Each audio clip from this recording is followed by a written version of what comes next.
नमस्कार. Welcome back to the channel crack UPSC with Ashwini. आज आहे 18 सप्टेंबर 2022 रविवार आणि आजच्या द हिंदू न्यूजपेपर ॲनालिसिसला आपण येथे सुरुवात करीत आहोत. पण नेहमीप्रमाणे आजचं जे न्यूज डिस्कशन आहे ते सुरू करण्यापूर्वी टुडेज स्पेशल आपण पाहून घेऊयात आणि एक मॅप बेस्ड क्वेश्चनही पाहून घेऊयात. जी लोकेशन चर्चेत असते ती आपण इथे डिस्कस करत असतो.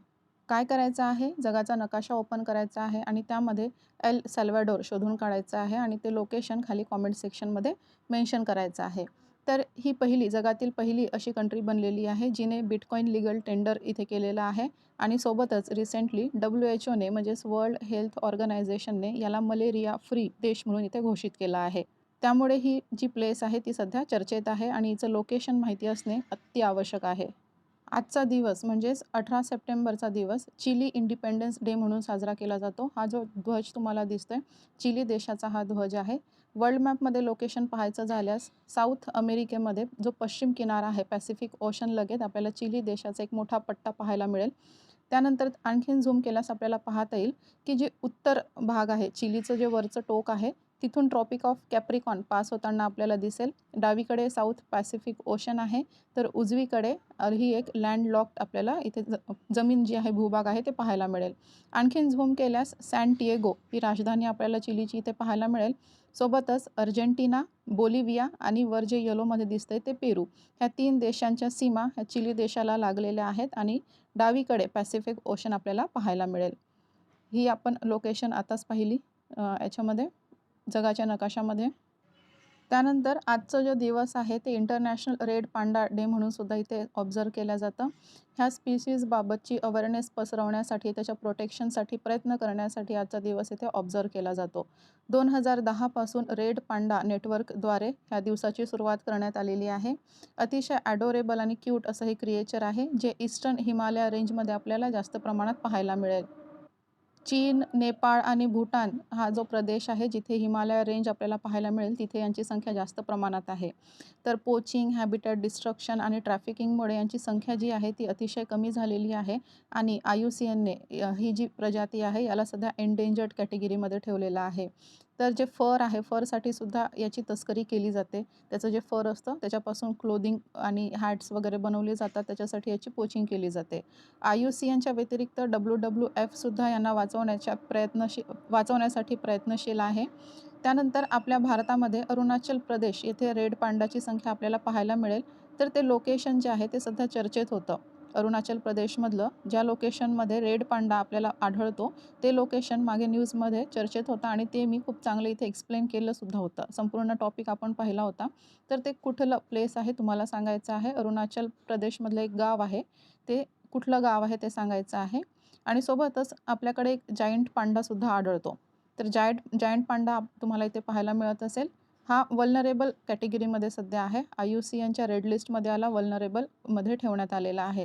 लक्षात ठेवा रेड पांडा एंडेंजर्ड कॅटेगरीमध्ये आहे आणि जायंट पांडा हा वल्नरेबल कॅटेगरीमध्ये ठेवण्यात आलेला आहे.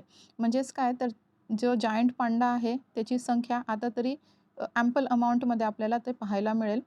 पण जर यांची संख्या कमी होत गेली तर ते एंडेंजर्ड कॅटेगरीमध्ये ठेवण्यात येणार. त्याच्याहूनही कमी झाली तर ते क्रिटिकली एंडेंजर्ड असं संबोधलं जाणार आणि जर तो नामशेष झाला तर त्याला एक्स्टिंक्ट असं संबोधलं जाणार. तर ही एक्स्टिंक्शनची वेळ येऊ नये त्याच्यासाठी म्हणून IUCN प्रयत्नशील असतं आणि यांची संख्या वाढवण्याकडे त्यांचं प्रोटेक्शन करण्याकडे लक्ष दिलं जातं. तर जो पांडा आहे रेड पांडा असो किंवा जायंट पांडा यांचं जे फूड आहे ते म्हणजे बॅम्बू आणि योगायोगाने आज वर्ल्ड बॅम्बू डे सुद्धा आहे. 2009 पासून वर्ल्ड बॅम्बू ऑर्गनायझेशनद्वारे हा दिवस ऑब्झर्व केला जातो. बॅम्बू फॉरेस्ट्स आणि बॅम्बू इंडस्ट्रीबद्दलची अवेअरनेस पसरवण्यासाठी त्यांच्या कन्झर्वेशनसाठी आणि प्रमोशनसाठी हा दिवस येथे ऑब्झर्व केला जातो. तर 2022ची जी थीम आहे ती अजून तरी रिव्हील करण्यात आलेली नाही आहे. 2021ची थीम लक्षात ठेवा #plant bamboo it's time to plant bamboo आणि 2020ची थीम होती बॅम्बू नाव. त्यानंतर वळूयात आजच्या न्यूज डिस्कशनकडे. तर आज संडे आहे. आज एडिटोरियलही एकही नाही आपल्यासाठी डिस्कस करण्याकरिता. सोबतच एक्सप्लेनर आज येत नाही. डेटा पॉइंटसुद्धा आज तेवढा महत्त्वाचा नाही आहे. तर आपल्याला 3-4च न्यूज आज कव्हर करायच्या आहेत. त्याच्यामुळे आज थोडं डिटेलमध्ये मेन्सच्या पर्स्पेक्टिव्हने मी तुम्हाला काही डेटा इथे प्रोव्हाईड करणार आहे. तर ते तुम्ही वन बाय वन नोट करत चला. आपण तिथे हे एक स्टेप बाय स्टेप आपण त्यांना पाहणार आहोत. तर सगळ्यात पहिली न्यूज म्हणजे खूप दिवसांपासून पेंडिंग असलेली, संपूर्ण देश ज्या न्यूजची वाट पाहत होता ते म्हणजे चीता भारतात कधी येणार. तर कालच्या दिवशी म्हणजेच 17 सप्टेंबरला पंतप्रधान नरेंद्र मोदी यांच्या वाढदिवशी जो नामिबियन चीता आहे, आफ्रिकन चीता आहे, तो आपल्या भारतात दाखल झालेला आहे आणि मध्य प्रदेश येथील कुनो पालपूर नॅशनल पार्कमध्ये तो ठेवण्यात आलेला आहे. तर यांना मेडिकल सर्व्हिलियन्समध्ये ठेवण्यात आलं होतं. त्याच्यानंतर आता याला नॅशनल पार्कमध्ये सुद्धा सर्व्हिलियन्समध्ये ठेवण्यात येणार आहे. तर चीताबद्दल मी पूर्वीच तुम्हाला खूप माहिती सांगितलेली आहे. प्रीच्या पर्स्पेक्टिव्हने आपण ते पाहिलं होतं. जी UPSC प्री आहे त्याच्यानुसार. पिक्चरमध्ये पाहता येईल डावीकडे जो आहे तो एशियाटिक चिता आहे आणि उजवीकडचा आपल्याला आफ्रिकन चिता पाहायला मिळेल. तर आपण जो चिता भारतात आणलेला आहे तो आफ्रिकन चिता आहे. कारण जो एशियाटिक चिता आहे त्याची संख्या खूप कमी आहे. क्रिटिकली एंडेंजर्ड लिस्टमध्ये त्याला ठेवण्यात आलेला आहे IUCNद्वारे आणि तो फक्त इराण येथे आढळतो. हे ठिकाण लक्षात ठेवा. इराण येथे एशियाटिक चिता जो आहे तो सध्या आढळतो आहे आणि त्याची संख्या 100हूनही कमी सांगण्यात येते आहे. तर तो क्रिटिकली एंडेंजर्ड असल्यामुळे आपण जो चिता आणलेला आहे तो आफ्रिकन चिता आहे. नामिबिया इथून हा चिता आणला गेलेला आहे. तर पिक्चरमध्ये तुम्हाला थोडंसं डिफरन्स लक्षात येत असेल. जो एशियाटिक चिता आहे तो थोडा लाईट कलर आपल्याला पाहायला मिळेल. आफ्रिकन चिता डार्क कलरमध्ये पाहायला मिळेल. सोबतच जे तोंड आहे एशियन चिताचं ते लहान आहे आणि त्याची उंची ही आपल्याला आफ्रिकन चितापेक्षा कमी पाहायला मिळते. तर यांचं जे IUCN स्टेटस आहे ते लक्षात ठेवा. एशियाटिक चिता जो आहे तो क्रिटिकली एंडेंजर्डमध्ये आहे. तर जे आफ्रिकन चिता आहे त्याला वल्नरेबल कॅटेगरीमध्ये ठेवण्यात आलेला आहे. दोघांनाही साईट्सच्या अपेंडिक्स 1मध्ये ठेवण्यात आलेला आहे. याचाच अर्थ असा की त्यांना रिगरस प्रोटेक्शनची गरज आहे. जर त्यांची तस्करी केली गेली, त्याला इल्लीगल मारलं गेलं तर इथे कारवाई करण्यात येते आणि सोबतच जे आपलं वाईल्डलाईफ प्रोटेक्शन ॲक्ट आहे त्याच्याही शेड्यूल 1मध्ये ह्या दोघांना ठेवण्यात आलेला आहे. आफ्रिकन चिताची संख्या आपल्याला भरपूर प्रमाणात पाहायला मिळेल. 5,000 ते 6,000 आफ्रिकन चिता आज जगभरात आपल्याला पाहायला मिळतील. तर एशियाटिक चिता जसं सांगितलं इराणमध्येच आहे आणि त्यांची संख्या 100हूनही कमी पाहायला मिळते. तर हा जो आफ्रिकन चिता आहे फायनली भारतात आलेला आहे आणि याला MP मधलं जे कुनो पालपूर नॅशनल पार्क आहे तिथेच का ठेवण्यात आलं आहे. तर असं ऑब्झर्व केलं गेलेलं आहे. स्टडीद्वारे असं सांगण्यात येतं की तिथे एक्स्टिंक्ट होण्यापूर्वी भारतातून ते नामशेष होण्यापूर्वी कुनो पालपूर नॅशनल पार्कमध्ये त्यांची संख्या खूप जास्त प्रमाणात होती आणि त्यामुळे हे एक सुटेबल वातावरण प्रोव्हाईड करून देईल असा अंदाज इथे लावला जातो. तर चीताबद्दल आपण फॅक्च्युअल डेटा पाहिला, पण मेन्सच्या पर्स्पेक्टिव्हने काही चांगला डेटा मी तुम्हाला इथे देणार आहे. ते तुम्ही नोट डाऊन करू शकता. तर बघा, आपण जो भारतात चीता आणलेला आहे तो कशासाठी आणलेला आहे, त्याचं रॅशनल काय आहे, त्याची ऑब्जेक्टिव्हज काय आहेत. पहिलं आणि महत्त्वाचं ऑब्जेक्टिव्ह म्हणजेच बायोलॉजिकल ऑब्जेक्टिव्ह. संपूर्ण जगात भारत हा एकुलता एक देश होणार आहे ज्याच्याकडे 5ही बिग कॅट स्पीसीज पाहायला मिळतील. म्हणजेच tiger, lion, leopard, snow leopard आणि आता चितासुद्धा. तर 5ही बिग कॅट स्पीसीज ही आता भारतात पाहायला मिळणार आहे आणि हा एकटाच असा देश असणार आहे संपूर्ण जगात. तर दुसरं कारण म्हणजे जे लिव्हलीहूड आहे तिथल्या लोकांचं ते एन्हान्स होण्यास इथे मदत होणार आहे. म्हणजे जसं आता ते कुनो पालपूर नॅशनल पार्कमध्ये ठेवण्यात आलेलं आहे. म्हणजे काय, जे नियर बाय जी लोकल्स आहेत, जी लोकल एरिया आहे त्यांना याचा फायदा होणार आहे. कारण तिथे टुरिझम वाढणार आहे, इको टुरिझम वाढणार आहे आणि त्याच्याशी असोसिएटेड काही ॲक्टिव्हिटीज आहेत त्यांना पण इथे वाव मिळणार आहे. त्यामुळे काय, तर तिथल्या जे लोकल आहेत त्यांना एक चांगलं लिव्हलीहूड इथे प्रदान होईल असं सांगितलं जात आहे. त्यानंतर आपलं जे फूड वेब आहे, फूड चेन आहे, त्याला मेंटेन ठेवण्यासाठी चिताची आवश्यकता होती आणि जे क्लायमेट चेंज मिटिगेशन आहे, म्हणजे आपलं जे सस्टेनेबल डेव्हलपमेंट गोल आहे, जे आपल्याला अचीव करायचं आहे ते मिळवण्यासाठी सुद्धा यांचा उपयोग होणार आहे. त्यानंतर भारतामध्ये चिता जो आहे तो एक्स्टिंक्ट का झाला आणि आज ही रिलोकेशनची वेळ का आली आपल्यावर. तर बघा, आपल्याकडे खूप मोठी हिस्ट्री आहे. खूप जुन्या काळापासून चिताची हंटिंग केली जाते, त्याचा शिकार केलं जातं आणि आपल्याकडे जो तो डेटा अवेलेबल आहे तो मुघल काळापासूनचा अवेलेबल आहे. मुघलांच्या काळामध्ये हंटिंग केली जायची आणि त्याच्यामुळे यांची संख्या कमी झालेली आहे. स्पोर्ट हंटिंग होत असे, ज्यामध्ये मेल फिमेल दोन्ही चिताचं हंटिंग इथे केलं जात होतं. 16व्या सेंचुरीपासून आपल्याकडे डेटा अवेलेबल आहे. जे मी सांगितलं मुघल्स त्यांनी रेकॉर्ड करून ठेवलेला हा डेटा आहे.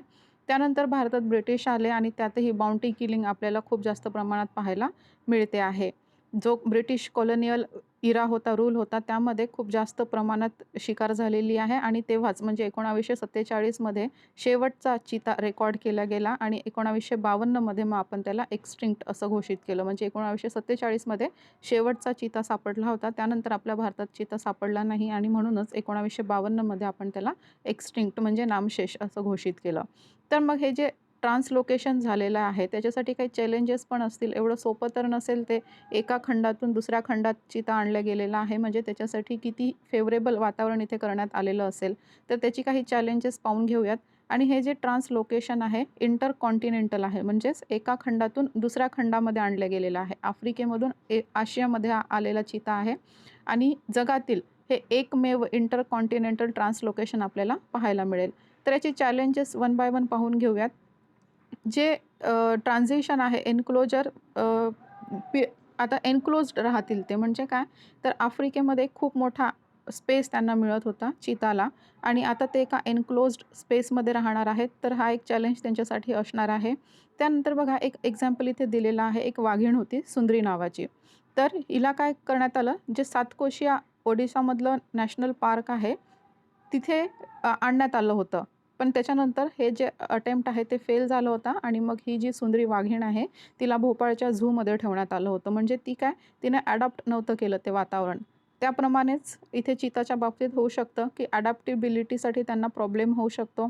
कारण यांचं जे ॲक्च्युअल प्लेस आहे, ओरिजिनल प्लेस आहे त्याच्यापासून हे कितीतरी वेगळं असणार आहे. भारतातलं वातावरण कितीतरी वेगळं असणार आहे. क्लायमेट आणि जो साईज आहे तो कमी असणार आहे, एरियाचा साईज. त्याच्यामुळे यांना इथे प्रॉब्लेम फेस करावा लागणार आहे.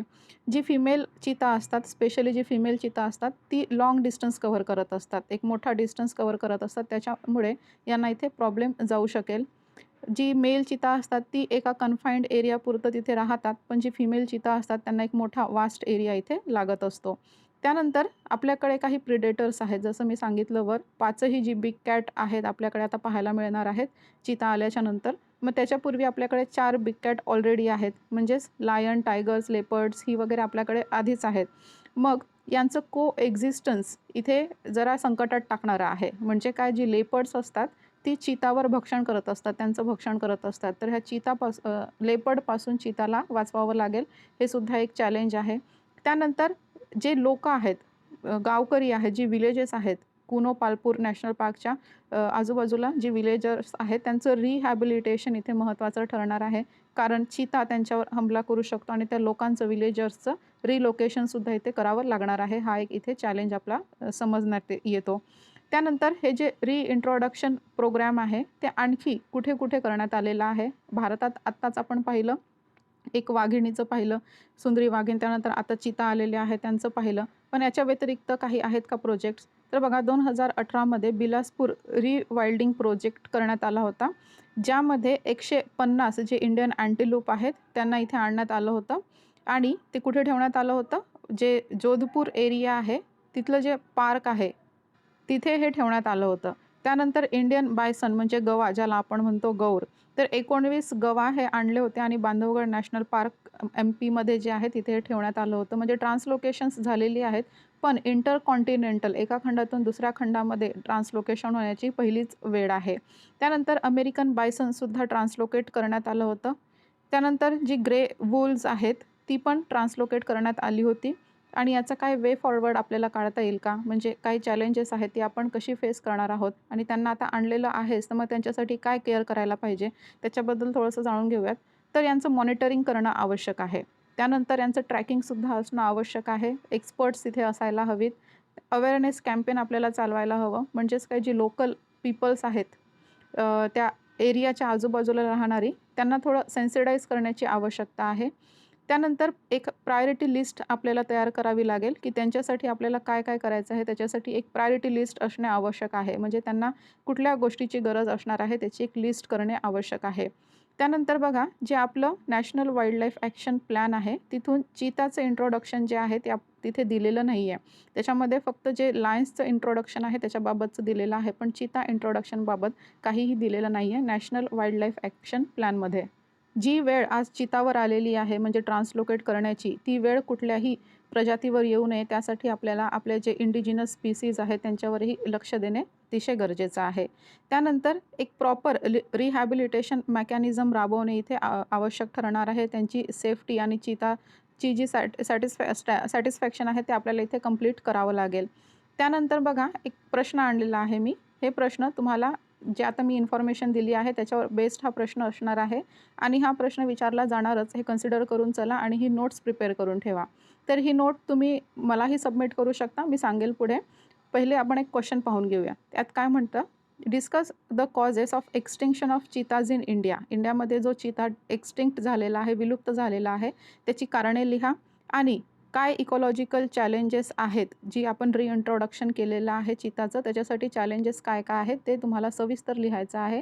250 वर्ड्समध्ये लिहून हे डेटा सबमिट करायचा आहे किंवा तुम्ही स्वतःजवळ ठेवू शकता, लिहून आपली नोट्स प्रिपेअर करून ठेवू शकता किंवा आपलं जे चॅनल आहे तिथे सुद्धा सबमिट करू शकता.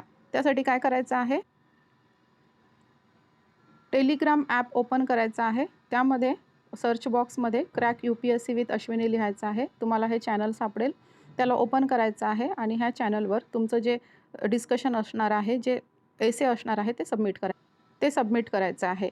त्यानंतर बघा काही आपली वाईल्डलाईफ कन्झर्वेशन आहे भारतामध्ये. आपण आपल्या स्वतःच्या स्तरावर काय आपण घेतलेले आहेत, काही लीगल फ्रेमवर्क्स आहेत आपल्याकडे. तर वाईल्डलाईफ प्रोटेक्शन ॲक्ट आहे 1982चं, त्यानंतर एन्व्हायरमेंट प्रोटेक्शन ॲक्ट आहे 1986चं आणि बायोलॉजिकल डायव्हर्सिटी ॲक्टसुद्धा आहे 2002चं. त्यानंतर ग्लोबल वाईल्डलाईफ कन्झर्वेशन जी प्रोग्रॅम्स आहेत त्यामध्ये भारताचं कोलॅबोरेशन पाहूयात. तर साईट्स म्हणजेच convention on international trade in endangered species of wild फोना अँड फ्लोरा, सोबतच conventional on the conservation of migratory species of wild animals म्हणजेच CMS ज्याला आपण म्हणतो. त्यानंतर convention on biological diversity CBT आणि ग्लोबल टायगर फॉरम GTF. तर ही काही इंटरनॅशनल ऑर्गनायझेशन्स ही कन्झर्वेशनसाठी प्रयत्नशील असतात. त्यानंतर भारत काय करतो आहे कन्झर्वेशनसाठी ती आपण लीगल फ्रेमवर्क्स इथे पाहण्याचा प्रयत्न केला आणि आपण चिताबद्दलची एक मेन्सच्या पर्स्पेक्टिव्हने संपूर्ण माहिती आपण इथे घेण्याचा प्रयत्न केलेला आहे. सोबतच जे आपण सुरुवातीला फॅक्च्युअल डेटा जो पाहिलेला आहे चिताबाबतचा तोही मेन्शन करायला विसरू नका. त्यानंतर आपली नेक्स्ट न्यूज आहे साजिद मीर यांचं नाव. तर हा जो आहे 26/11चं जे अटॅक झालं होतं आपल्या मुंबईमध्ये ताज हॉटेलवर, त्याच्यामध्ये याचा हात होता. अजमल कसाबसारख्या लोकांना याने ट्रेनिंग दिलेली आहे आणि काय झालं आहे, चीनने तिसऱ्यांदा आपल्या वेटो पॉवरचा यूज करून याला जे आहे ते टेररिस्टच्या लिस्टमध्ये याचं नाव टाकण्यासाठी त्याने टाळाटाळ केलेली आहे. म्हणजे तिसऱ्यांदा त्याने आपल्या व्हीटो पॉवरचा इथे वापर केलेला आहे युनायटेड नेशन सिक्युरिटी काउन्सिल येथे. तर ही UNSC काय आहे, व्हीटो पॉवर काय आहे ते आपण इथे थोडक्यात जाणून घेणार आहोत. युनायटेड नेशन्सचं एक प्रिन्सिपल ऑर्गन आपल्याला पाहायला मिळेल, युनायटेड नेशन्स सिक्युरिटी काउन्सिल. 1945मध्ये हिचं इस्टॅब्लिशमेंट करण्यात आलेलं आहे. इंटरनॅशनल पीस आणि सिक्युरिटी हे तिचं महत्त्वाचं एम आहे. सोबतच जी नवीन नेशन्स युनायटेड नेशन्समध्ये ॲड होऊ इच्छितात त्यांचं मेंबरशिप ॲक्सेप्ट करणे किंवा सोबतच जी काही UN चार्टरमध्ये काही चेंजेस असतील त्यांना अप्रूव्ह करण्याचं कामही करत असते. मग ही जी बॉडी आहे त्याच्यामध्ये मेंबर्स आपण पाहूयात. त्याच्यापूर्वी जी सिक्युरिटी काउन्सिल आहे ती कसं काम करते, तिचं मेन उद्देश काय आहे ते आपण पाहून घेऊयात. एखादी घटना किंवा एखादा देश जर इंटरनॅशनल पीसला धक्का पोहोचवत असेल, त्याच्यापासून धोका होत असेल, तर त्याला इथे इंटरप्ट करण्यासाठी म्हणजे कंप्लीटली किंवा पार्शियली त्याला इंटरप्ट करू शकते. त्याचं इकॉनॉमिक रिलेशन्स एखाद्या देशाशी ती इंटरप्ट करू शकते. सोबतच एअर, पोस्टल, रेडिओ कम्युनिकेशनसुद्धा इंटरप्ट ही करू शकते. त्याची फंक्शन्स आणि पॉवर्स पाहून घेऊयात.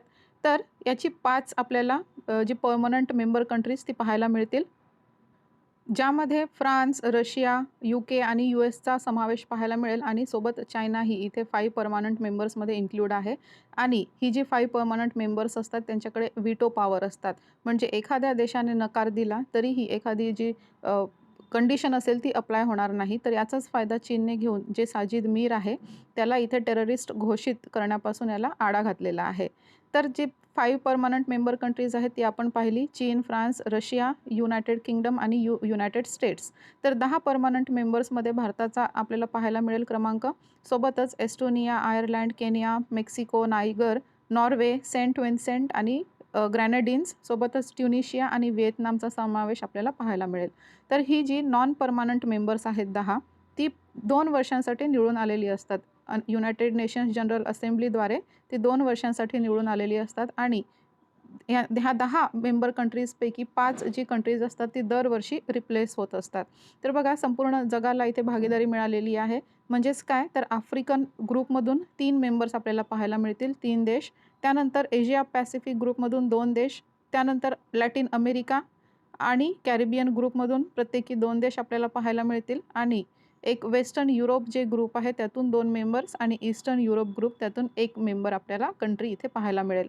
तर संपूर्ण जगातून प्रत्येक देशाला इथे मेंबरशिप दिली जाते. त्यानंतर पहिलं जे सेशन आहे UN काउन्सिलचं ते झालं होतं 17 जानेवारी 1947 रोजी. जून 2020 मध्ये भारत नॉन परमनंट मेंबर म्हणून नियुक्त झाला होता.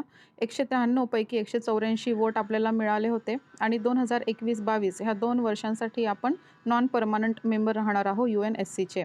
तर त्यापूर्वी ही वर्ष लक्षात ठेवा. 1950-51, 1967-68, त्यानंतर 1972-73, 1977-78, 1984-85, 1991-92 आणि 2011-12 म्हणजेच 7 वेळा आपण निवडून आलेलो आहोत युनायटेड नेशन्सचे नॉन परमनंट मेंबर म्हणून. त्यानंतर 21-22 मध्ये आपण 8व्या क्रमांकाचे नॉन परमनंट मेंबर बनले आहोत आणि एशिया पॅसिफिक जो ग्रुप आहे देशांचा, त्याच्यामध्ये भारत हा एकटाच सध्या नॉन परमनंट मेंबर आहे. तर भारताचा 5S अप्रोच आहे तो लक्षात ठेवा. सन्मान, संवाद, सहयोग, शांती आणि समृद्धी. पाठ करून घ्या. सन्मान, संवाद, सहयोग, शांती आणि समृद्धी. तर UNSC बाबत आपण एक पूर्ण माहिती पाहिलेली आहे. युनायटेड नेशन्स सिक्युरिटी काउन्सिल 5 जी परमनंट नेशन्स आहेत ते लक्षात ठेवा. चीन, फ्रान्स, रशिया, UK आणि युनायटेड स्टेट्स. सोबतच 10 नॉन परमनंट मेंबर्स आहेत. Estonia, India, Ireland, Kenya, Mexico, Niger, Norway, Saint Vincent आणि ग्रेनेडिन्स, सोबतच ट्युनिशिया आणि व्हिएतनाम. ही 10 नॉन परमनंट मेंबर्स आहेत जी 2 वर्षांसाठी निवडून येत असतात आणि प्रत्येकी 5 मेंबर हे दरवर्षी इथे रिप्लेस होत असतात. ठीक आहे. प्रत्येक जे ग्रुप आहे जगाचं एक ग्रुप करण्यात आलेला आहे, जसं African group, Asia Pacific group, त्यानंतर लॅटिन अमेरिका, कॅरिबियन ग्रुप. तर प्रत्येक ग्रुपमधून एका देशाची इथे नियुक्ती होत असते. म्हणजेच संपूर्ण जगाला इथे रिप्रेझेंटेशन देण्यात आलेलं आहे. तर ही माहिती तुमच्याकडे नोट डाऊन असू द्या. त्यानंतर बघा, जर इंटरनॅशनल ऑर्गनायझेशनचा आता विषय निघालेलाच आहे, तर आपण इंटरनॅशनल ऑर्गनायझेशन्स पाहूयात आणि त्यांच्या रिपोर्ट्स पाहून घेऊयात. ज्यांनी 2022चा UPSCचा आपला प्रश्नपत्रिका पाहिली असेल तर त्यांना लक्षात येईल की ऑर्गनायझेशन्सवर किती फोकस करण्यात आलेला आहे UPSCचं. तर दरवर्षी तसा फोकस राहील असं नाहीच, पण तरीही इंटरनॅशनल ऑर्गनायझेशन्स माहीत असणे आवश्यक आहे आणि त्यांच्यापैकी काही जी रिपोर्ट्स आहेत तीही लक्षात असू द्या. त्यानंतर ही ऑर्गनायझेशन्स आणि त्यांची रिपोर्ट्स नोट डाऊन करून घ्या. WHO द्वारा ग्लोबल न्यूट्रिशन रिपोर्ट प्रसिद्ध केली जाते. IQ एअर तर वर्ल्ड एअर क्वालिटी रिपोर्ट ह्याद्वारे प्रसिद्ध होत असते. ऑक्सफॅम इंटरनॅशनलद्वारा global inequality crisis report, inequality virus report. युनिसेफद्वारा levels and trends in child mortality report. UNCTAD म्हणजेच United Nations conference on trade and डेव्हलपमेंटद्वारा वर्ल्ड इन्व्हेस्टमेंट रिपोर्ट प्रसिद्ध केली जाते. UNEP action on air quality, emission gap report आणि global environment outlook प्रसिद्ध केलं जातो. हे लक्षात असू द्या. ग्लोबल एन्व्हायरमेंट आउटलुक जे आहे ते UNEP द्वारा प्रसिद्ध केलं जातं आणि ॲक्शन ऑन एअर क्वालिटी हे सुद्धा UNEP द्वारा प्रसिद्ध केलं जातं. जे वर्ल्ड एअर क्वालिटी रिपोर्ट आहे ते IQ एअरद्वारा इथे प्रसिद्ध होत असतं. तर याच्यामध्ये कन्फ्युजन असता कामा नये. त्यानंतर transparency international global corruption report, ज्याला आपण GCR असं म्हणतो, ती करप्शन परसेप्शन इंडेक्स प्रसिद्ध करत असते. UNEP आणि इंटरपोल जे आहे ते मिळून the rise of environmental crime प्रसिद्ध करत असतं. त्यानंतर युनेस्को जी आहे आपली, United Nations educational, scientific and cultural organisation, global education monitoring report प्रसिद्ध केले जाते ह्या ऑर्गनायझेशनद्वारा. त्यानंतर UNFPA United Nations population fund, state of world population. UN हॅबिटॅटद्वारा वर्ल्ड सिटीज रिपोर्ट प्रसिद्ध केली जाते. UNODC म्हणजेच United nations office on drugs and क्राईमद्वारा वर्ल्ड वाईल्डलाईफ क्राईम रिपोर्ट, सोबतच वर्ल्ड ड्रग रिपोर्ट आणि global report on trafficking in person प्रसिद्ध केली जाते. UNDRR म्हणजेच United nations office for disaster risk रिडक्शनद्वारा ग्लोबल असेसमेंट रिपोर्ट प्रसिद्ध केली जाते.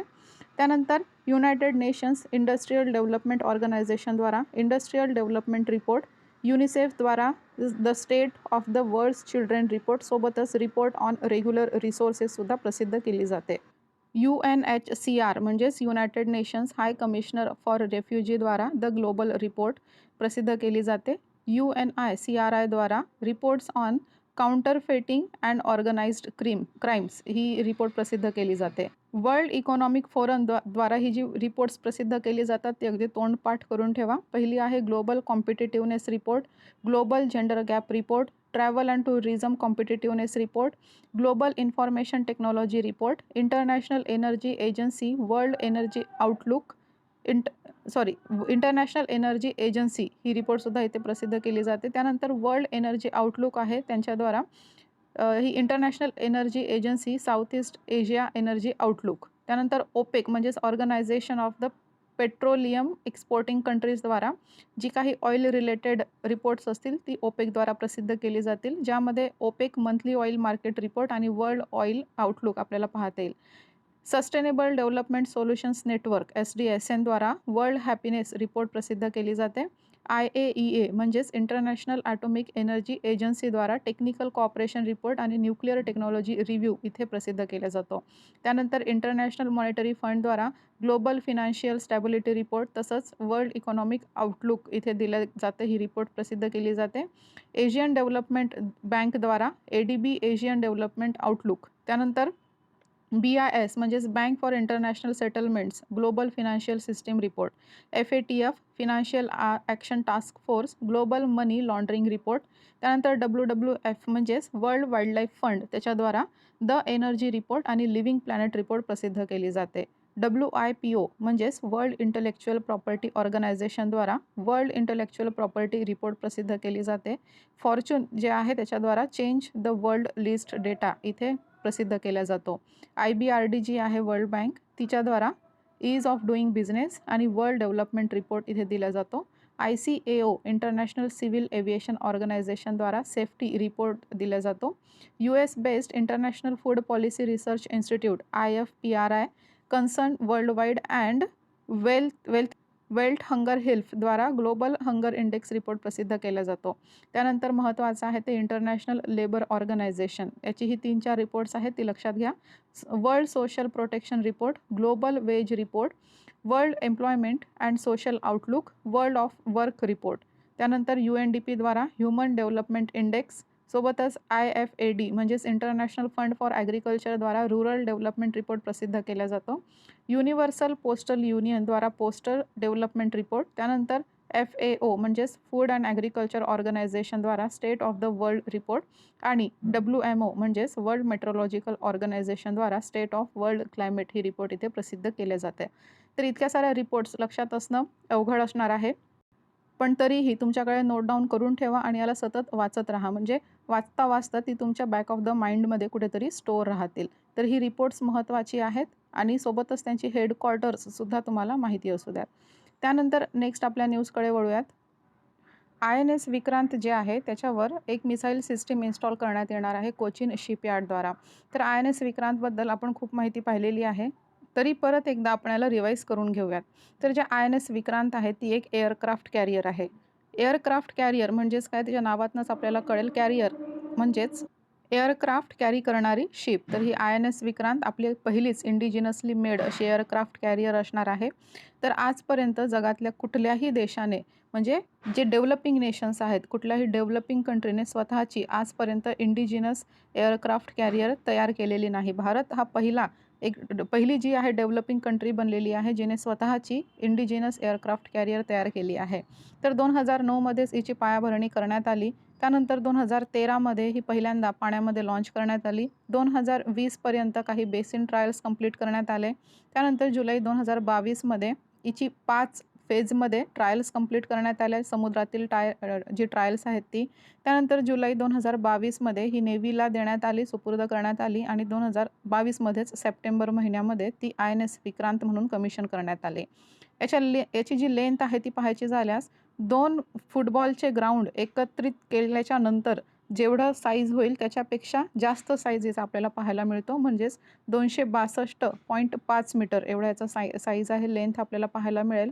हाईट आणि विड्थ जी आहे ती सारखीच आहे, 61.6 मीटर. म्हणजेच काय, 18 मजली इमारत उभी केली तर जेवढी हाईट होईल तेवढी हाईट आपल्याला ह्या INS विक्रांतची पाहायला मिळते. त्यानंतर 12,500 स्क्वेअर मीटरचा फ्लाइट डेक एरिया पाहायला मिळेल. 42,800 इतकं हिचं डिस्प्लेसमेंट आहे. 1600 क्रूचा स्टाफ इथे पाहायला मिळेल. 2,300 कंपार्टमेंट्स आहेत. 28 नॉट ही जी मॅक्सिमम स्पीड आहे आणि क्रुझिंग स्पीड 18 नॉट इतकी आहे. 7,500 नॉटिकल माईल हे हिचं जे एन्ड्युरन्स आहे ते दिलं गेलं आहे आणि 30 पेक्षा जास्त फायटर एअरक्राफ्ट, हेलिकॉप्टर्स, MiG-29K, स्कामो, MH-60R चॉपर्स ही इथे कॅरी करून नेऊ शकते. सोबतच चांगल्या सुसज्ज मेडिकल फॅसिलिटीजने असणारी ही शिप आहे, ज्यामध्ये एक फुल्ली फंक्शनल हॉस्पिटल आहे, सिटी स्कॅन मशीन आहे आणि 2 ऑपरेशन थिएटर्ससुद्धा आहे. यामध्ये जी वेपन सिस्टीम देण्यात आलेली आहे ती क्लोज टाईप वेपन सिस्टीम आहे.